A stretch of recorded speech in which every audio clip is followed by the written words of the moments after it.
Ayusek, kahapon po pinagpaliban ng Senado yung pag-BICAM sa 2026 budget dahil po sa issue with the DPWH.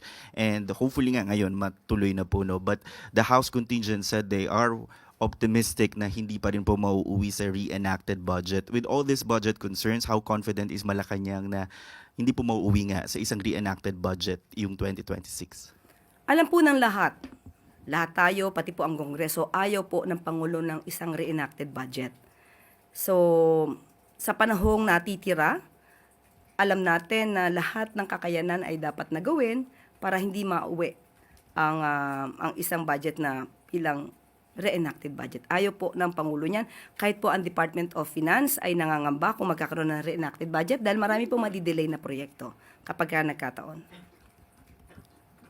Pa naman po kinausap ng Pangulo yung mga House and Senate leaders na to work together to make sure na walang reenacted. Sa ngayon, wala pa po sa ating binibigay na anumang impormasyon patungkol dyan.